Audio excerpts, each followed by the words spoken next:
ஓம் ஸ்ரீ சாய்ராம். எல்லோரும் இன்புற்றிருக்க நினைப்பதுவே இல்லாமல் வேறொன்றறியேன் பராபரமே. நாம் இப்பொழுது ஸ்ரீ கருட புராணத்தில் பிரேதகாண்டம் வாசித்து கொண்டிருக்கிறோம். அதில் போன பாகத்திலெல்லாம் அதாவது ஒரு அப்பா அம்மாவுக்கு அவன் பையன் இருந்தாக்கா ஒன்றும் இது இல்லை, வேறு யார் பண்ணணும் அப்படிங்கிறதெல்லாம் அங்கே வராது. பையன் இருந்தால் பையன் தான் பண்ண போகிறோம். அது இல்லைன்னா இப்படி இருந்தால் எப்படி? 2-3 சகோதரர் இருக்காங்க. அந்த சகோதரில் ஒருத்தருக்கு தான் இருக்கான், பையன் இருக்கான். பாக்கி 2 பேருக்கும் இல்லைன்னாக்க அந்த அந்த ஒரு சகோதரோட பையன் இந்த பெரிய பாசித்தை பார்க்க எல்லாம் பண்ணலாம். இதுமாரி யார் என்ன பண்ணலாம் அப்படின்ற பற்றியும், அதுக்கப்புறம் உடன்கட்டை ஏறுதலை பற்றியும் சொன்னாங்க. அது இந்த காலத்தில் நம்ம பாரதத்தில் அதெல்லாம் கிடையாது. அதனால இது புராணமெல்லாம் ரொம்ப பழமையானது இல்லையா? அந்த காலத்தில் அது மாதிரிலாம் இருந்தது இல்லையா? அப்போ அவங்களாம் எந்தமாரி கதி அடையிறாங்க, அதேமாரி போனவர்கள் நல்ல கதி அடையிறா அப்படிங்கிறத பற்றிலாம் போன பாகத்தில் பார்த்தோம். இப்போ இதில் குழப்பம்லாம் அடைய வேண்டாம். புத்திரர்களுக்கு கரெக்டு இல்லாதனாக்கா என்ன பண்ணணும் அப்படிங்கிறத இதெல்லாம் கற்றறிந்த இவங்கெல்லாம் இருக்காங்க. இப்போது வாத்தியாரம் சொல்கிற சாஸ்திரிகள் அவங்கெல்லாம் இருக்காங்க.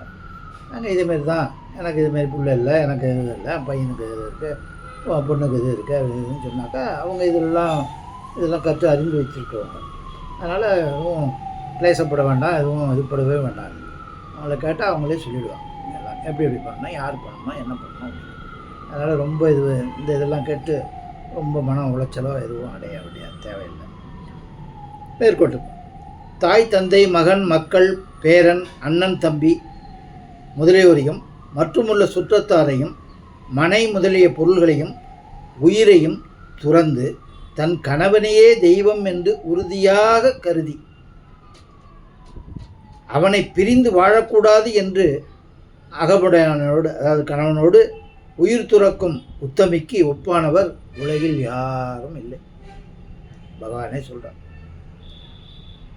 பிறந்த வீட்டை விட்டு எல்லாரும் தெரிஞ்சது தான். எல்லாம் விட்டுட்டுனாக்கா நான் அதுக்கப்புறம் உறவு இல்லாமல் இருக்க போகிறதில்ல. எல்லாம் அங்கே விட்டுட்டு இந்த வீட்டுக்கு வந்துடுறாங்க இல்லையா? நம்ம அம்மா எல்லாம் அப்படி தானே, எல்லார் அம்மாவும் அப்படி தான். அதனால் இங்கே வந்து கணவனையே தெய்வமாக கருதி இந்த குடும்பத்தை வளர்த்து இது பண்ணி பண்ணுறவங்களுக்கு ஈடு இணையே இல்லை அப்படின்னு சொல்லி பகவான் சொல்கிறான். சக்கமணம் செய்த புண்ணியவதியானவள் 3.5 கோடி தேவ வருஷம் வரையில் சொர்க்கலோகத்தில் தன் கணவனுடன் இன்புற்றிருப்பாள். அதேமாரி இருக்கிறவன் பிறகு ஒரு மகா யோகினியின் குலத்திலும் கணவனும் மற்றொரு மகா யோகினியின் குலத்தில் தானும் பிறந்து, அதாவது யோகிகள், அவனையே மீண்டும் தன் கணவனாக அடைந்து தன் யோக சிறப்பினால் மேன்மை அடைவாள். யார் அப்படி இருந்த பண்ணி கணவனே கண்கண்ட தெய்வம் என்று இருப்பவளுக்கு சொல்கிறார் சுவாமி. மற்ற பற்றியெல்லாம் ஒன்றும் உலகத்தில் எவ்வளோ இருக்கலாம், அதெல்லாம் நம்ம கண்டுக்க வேண்டாம், நல்லதையே பார்ப்போம். பிறகு ஒரு மகாயோனியின் குலத்தில் கணவனும் மற்றொரு மகாயோனியின் குலத்தில் தானும் பிறந்து அவனையே மீண்டு தன் கணவனாக அடைந்து தன் யோக சிறப்பினால் மேன்மை அடைவார். நாயகனுடன் இரவாத மங்கை எந்த ஜென்மத்திலும் துக்கத்தையும் துன்பத்தையுமே அடைவார்.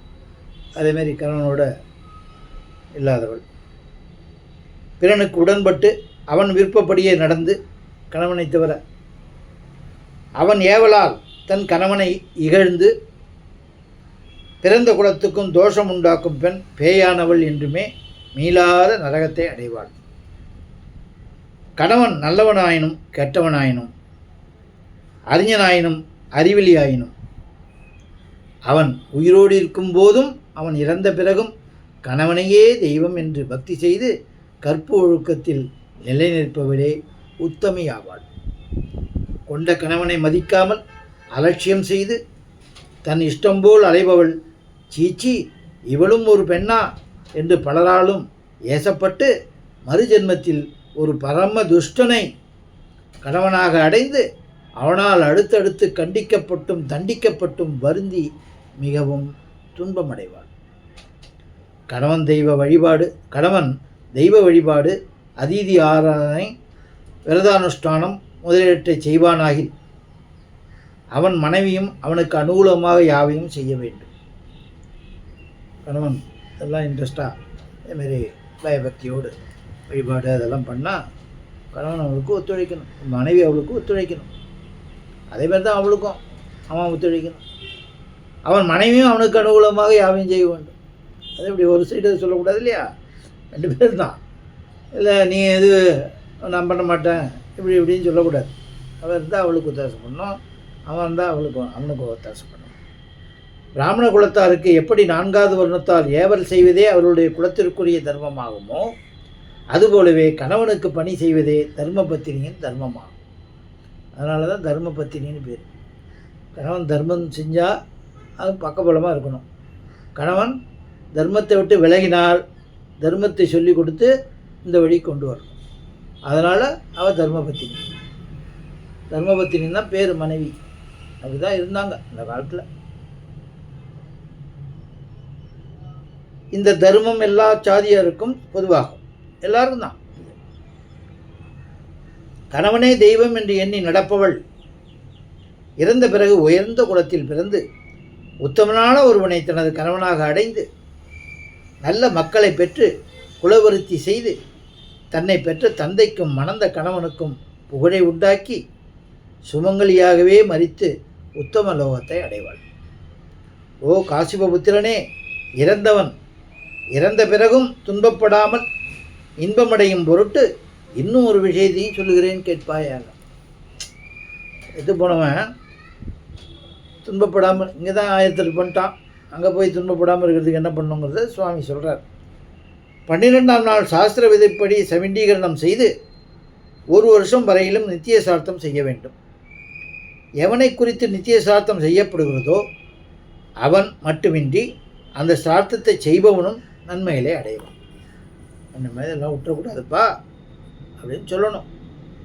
இந்த காலத்து இதெல்லாம் சொல்லி வைக்கிறவங்க இந்த மாதிரிலாம் செய்யணும்ப்பா, இல்லைனாக்கா அம்மா அப்பா இது இதுவாகும், இது உன்னோட கடமை, இது பண்ணு, அதுக்காக கொஞ்சம் செலவாகுங்கிறத பார்க்காத, நானும் பார்த்து வாங்கிக்கிறேன், என்னென்ன இது பண்ணணுமோ அதெல்லாம் நான் சொல்கிறேன், அதுபடி செய் அப்படின்னு சொல்லி அவனும் என்கரேஜ் பண்ணணும். பண்ணால் அவருக்கும் நல்லது. பிரச்சனை வாங்கிறதுனால அவர் குடும்பம் இது எல்லாம் ஓடுது, அது வேறு. அவரும் போவார் இல்லையா ஒரு நாள், அவருக்கு நல்லது வேணும் இல்லையா, அவர் செஞ்சுக்கணும் இல்லையா. இதேமாரி அறவரையாக மனசு இருக்கிறவங்களுக்கு சொல்லி இதுமாரிலாம் சொல்லணும். அவர் அந்த கருட புராணத்தெல்லாம் படிச்சிருந்தா தானே தெரியும் இல்லையா. 11 நாள் ஒரு அச்சடித்து கொடுத்துட்டு பயமுறுத்திட்டு போனாக்க எப்படி தெரியும்? அவரும் ஃபுல்லாக படிச்சிருக்கணும். படித்து இது பாருப்பா, இத்தனாவது இதில் இந்த ஸ்லோகத்தில் பகவான் சொல்லியிருக்காரு, நான் சொல்லலப்பா, அவர் சொல்லியிருக்காரு, நீ அதையும் படிச்சுப்பார், அதனால் விட்டுறாத, ஏதோ கடன் ஒன்று வாங்கி ஏதோ ஒன்று பண்ணிவிட்டு நானும் என்னோடய இது என்ன முடியுமோ நான் உனக்கு பார்த்து குறைச்சலாக வாங்கிக்கிறேன் அப்படின்னு சொல்லணும். சொன்னால் அவருக்கும் நல்ல கதி அடையும்னு சொல்லி திருமாலே சொல்கிறார். அவங்க அதை புரிஞ்சுக்கணும், நம்ம இதை புரிஞ்சுக்கணும்.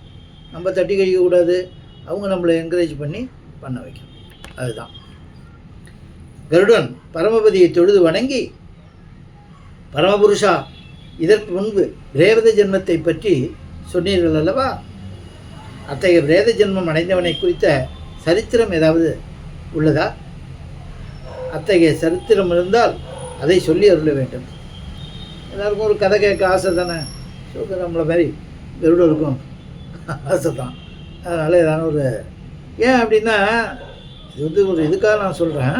இதுக்காக கதை மாரி சொன்னால் அழுத்தமாக புரியும், அதுதான். அதுக்காக பகவான் பகவானே தூண்டி கருடனை கேட்க வைக்கிறாரு, அவரை பதில் சொல்கிறார். அப்படி தான் நம்ம எடுத்துக்கணும். உடனே ஆதிநாயகரான ஸ்ரீமன் நாராயண பகவான் கருடனை நோக்கி குரலானார். ஓ வைனதேயனே, நீ இப்போது கேட்ட கேள்வி நல்லதொரு கேள்வியாகும். இதற்கும் ஒரு கதை உள்ளது. அந்த கதையை பக்தனாகிய உனக்கு சொல்லுகிறேன், கவனமாக கேள். கேட்போமா?